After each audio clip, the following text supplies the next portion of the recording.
Bueno, acá estamos en hermenéutica, ahí tenemos el cuadernillo que dice bienvenido a hermenéutica. Los que están siguiendo este material, la idea sería un poquito contestar las preguntas que surgen al principio, de qué se trata, ¿no? Que tiene todo esto para llenar, ¿no? Entonces, nosotros comenzamos por interpretar lo siguiente. Nuestro problema con la hermenéutica es que la Biblia es un libro, está escrito, no está dicho, lo decimos los predicadores, los enseñadores, pero está escrito. Hay limitaciones con respecto al lenguaje bíblico que no lo tiene una persona hablándolo. Por ejemplo, cualquier ironía que yo dijera, vamos a suponer que está llovinando o lloviendo a mares, y yo digo, qué lindo día para hacer un asado, todo el mundo entiende por mi gestualidad que yo estoy haciendo una ironía. La Biblia no tiene gestualidad, tiene palabras escritas. Entonces cosas como la ironía, por ejemplo, son dificilísimas de comprender, salvo que yo analice el contexto. Y esa es la primera regla central de la hermenéutica. Hermenéutica quiere decir la correcta interpretación de texto. ¿Por qué es tan importante el texto? Porque la palabra de Dios es un libro, es un texto.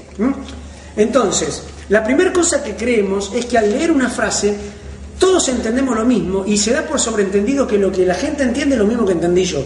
Y vamos a demostrar que eso no es siempre así. Fíjense la frase que dice, este es el mejor lugar para hacer ejercicios.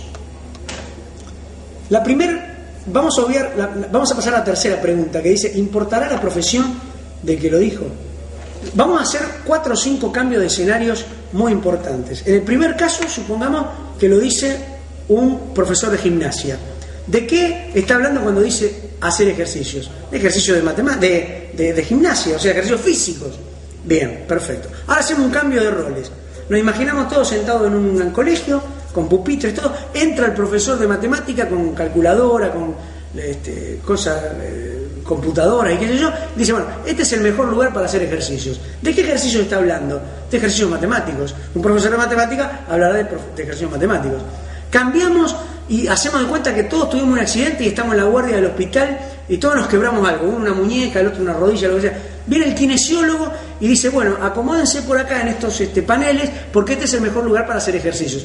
¿De qué ejercicio me va a estar hablando? De ejercicios de rehabilitación, para empezar a mover esos miembros que fueron, que están mal, que ahora tienen que rehabilitarlo. Bueno, fíjense cómo al variar de profesión, la famosa frase, este es el mejor lugar para hacer ejercicios, va corriendo su sentido de acuerdo a quien lo dice, a la profesión de la persona que lo dice. Y así podríamos dar 100 ejemplos más. Un profesor de canto, por ejemplo, diría el mejor lugar para hacer ejercicio. ¿A qué ejercicio se refiere? Vocales. Bueno, entonces sería cuestión de poner varios ejemplos de esos para darnos cuenta de cómo cambia la interpretación de esta frase, es el mejor lugar para hacer ejercicio. Ahora, con la mano en el corazón, cuando yo lo dije al principio, ¿qué pensamos todos? Que se refería a ejercicio de gimnasia, a ejercicio físico, porque quizás es el porcentaje mayor que tenemos asociado en la cabeza, pero eso no significa que esta sea la única posibilidad que tiene esa frase, y por lo tanto va a depender del contexto. Entonces, ¿de qué parece de que está hablando? La primera pregunta, de ejercicio físico, parece.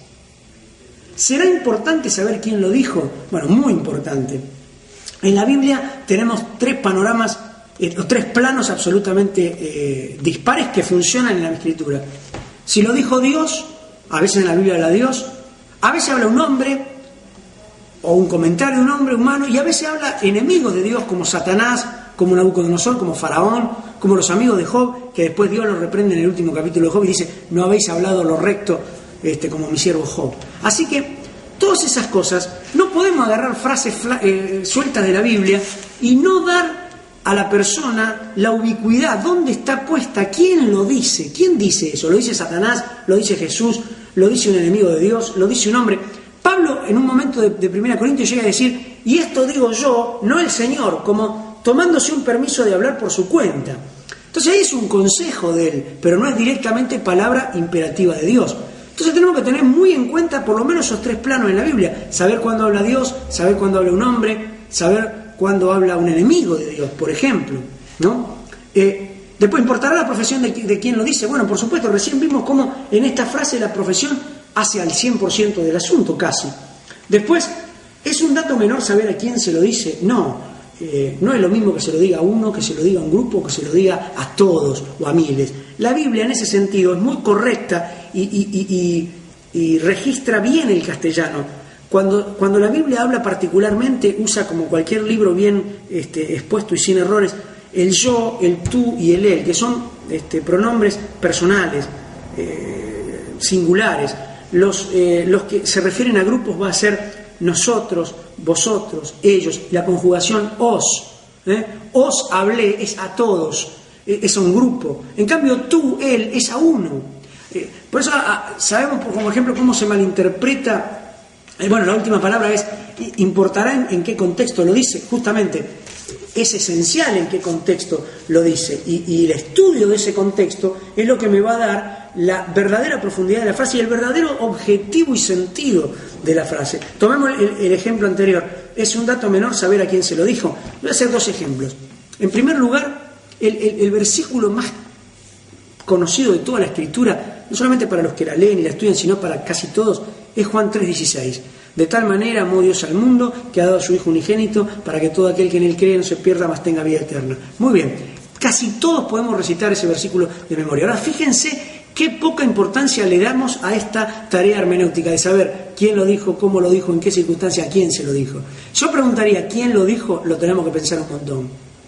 Está en el Evangelio de Juan, pero no lo dijo Juan, lo dice Nicodemo en una charla íntima que tiene, lo dice Jesús en una charla íntima que tiene con Nicodemo. Jesús está hablando y dice eso, y al que se lo dice es a Nicodemo. O sea, en ese caso es un diálogo con una sola persona, no hay un público, no están los discípulos ni es una multitud, es un diálogo con una sola persona. Así que del versículo que más sabemos de toda la Biblia, en general no sabemos quién lo dijo y a quién se lo dijo. Eso ya como un pequeño ejemplo. Y por último, el tema de un dato menor, saber a quién se lo dice. Cuando la Biblia dice serás salvo tú y tu casa, está usando un tú. Quiere decir que el verdadero hermeneuta se pregunta ¿quién es ese tú? Ese tú es el carcelero de Filipo, a quien Pablo le habla. Y en realidad Pablo está dando una profecía, porque eso será salvo tú y tu casa. Cuando uno continúa el relato de Hechos capítulo 16, llega más adelante y Pablo le habla a toda la familia y se entrega el carcelero y toda la familia del carcelero y se entregan y son bautizados esa misma noche. Así que en realidad se estaba cumpliendo una profecía, será salvo tú y tu casa. Si el apóstol hubiera interpretado que la familia de todos nosotros, sencillamente por entregarnos a Jesús, sería salvo, hubiese puesto en alguna epístola, vosotros y toda la familia de ustedes será salva. No hay un versículo que diga eso. ¿Eso significa que Dios no puede salvar mi familia? Sí, de hecho voy a orar siempre por los familiares que están apartados, y si Dios tiene misericordia los va a tocar de una manera especial, los va a conmover, lo que ustedes quieran. Pero si yo tomara ese versículo como que obligatoriamente Dios va a salvar a todos mis familiares inconversos, nada más que porque son parte de mi familia y porque viven en mi casa y porque yo me entregué de corazón a Cristo, Dios estaría pisoteando el libre albedrío que Él mismo creó.